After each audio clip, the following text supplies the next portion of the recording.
So we've been doing the line, the best antidote is the recognition that everything is devoid of intrinsic or inherent existence.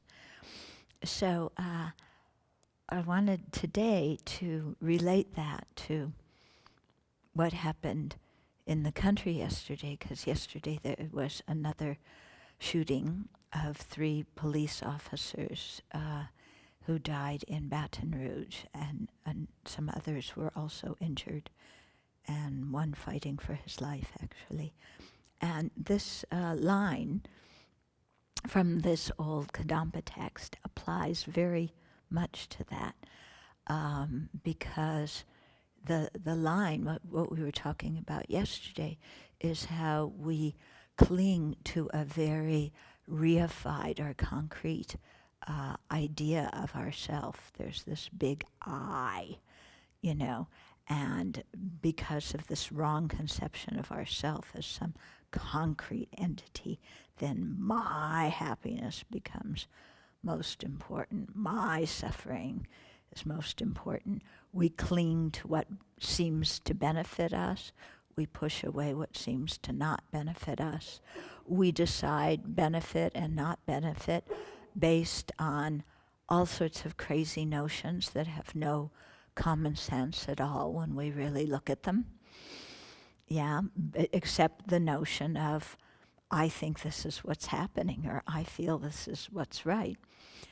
And so, this grasping at ourselves, the wrong conception of ourselves in this way, they say is the root of all suffering.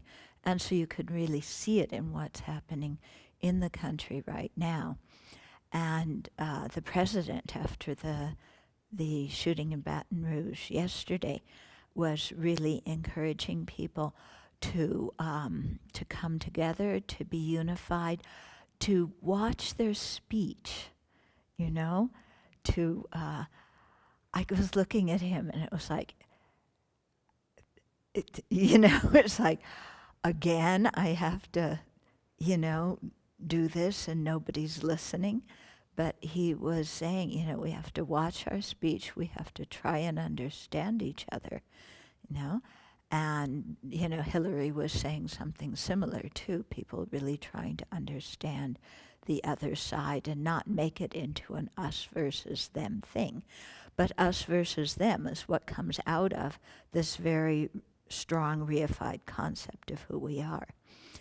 And so because, the more we cling to that idea of I and mine, then the more difficult it is to listen to what other people say and to really hear their feelings, hear their needs, because we're so absorbed in ourself because of this self-grasping. Yeah. And so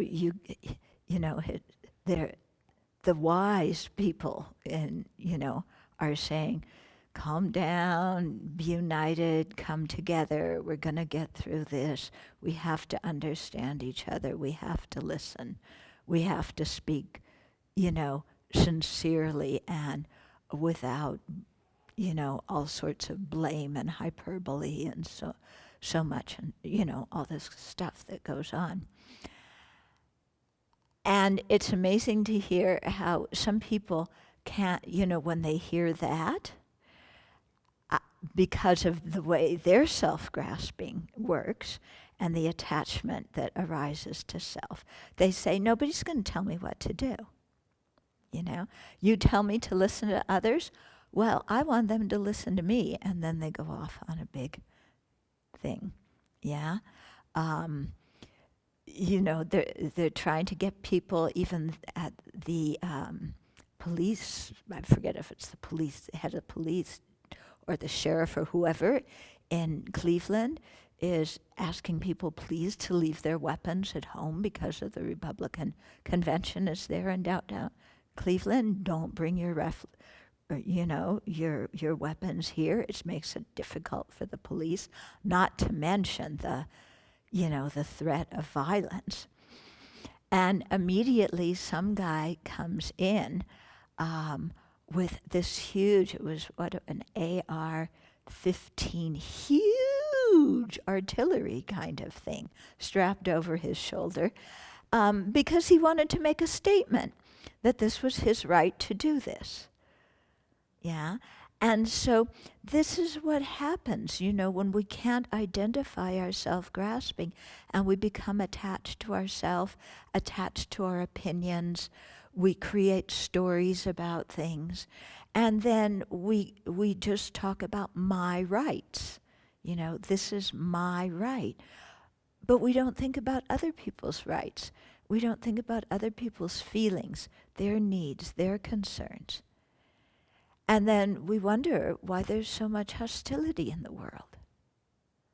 Yeah? So I think what the president was asking us to do is quite reasonable, and also something that, it involves our spiritual practice, doesn't it? Becoming more careful about what we say and to whom we say it. Telling ourselves, reminding ourselves that we really need to listen to other beings, that they have feelings, and we need to pay attention. And for us as Buddhists, thinking about karma, and all the karma that we create in this if we get involved in hatred and animosity and so forth. Okay, versus the karma we create if we're able to stay balanced and have compassion for others. So right here in this situation, we can see the faults of grasping at a false conception of I, and why it's so important that we generate the wisdom that sees that no such I like that exists. So there's no person we have to defend to start with, okay, which is actually quite a relief, And so that's the wisdom side of the path. And then also if we can cultivate the method side of the path, having compassion and consideration and empathy for other living beings, how much that would improve the state of society now, and of course create karma for the future. So this is, don't just read the newspaper and throw up your hands and say, what's supposed to be done? What can I do about this? The Buddha already told us, this is how we need to practice in these situations. And, we would much rather sit on our meditation cushion and generate compassion for the fly who's buzzing around the room and annoying us. That kind of compassion with that level of annoyance. Yeah, so I feel so compassionate for this fly, But somebody who disagrees with us, somebody who shoots, unarmed civilians, somebody who shoots police, can we have compassion for all those people? Yeah?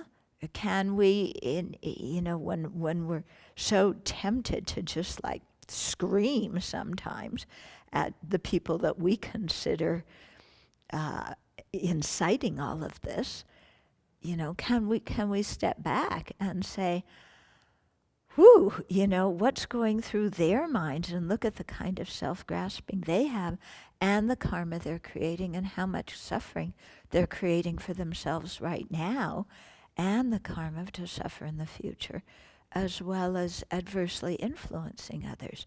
Can we have compassion for somebody, for all the people like that? Yeah. Can we have compassion for the guy who just feels the need to walk right into the middle of Cleveland with his, artillery weapon, But then to realize that we grasp onto ourself in the same way. We can't just sit there and point the finger at him, because we grasp on, why are you telling me to do this? I don't want to do this. I want to do that. My idea is the best. Why are you talking to me this way? Don't you know who I am? We do the same thing, don't we? Yeah? So, to see it in others and have compassion, to see it in ourselves and do something about it.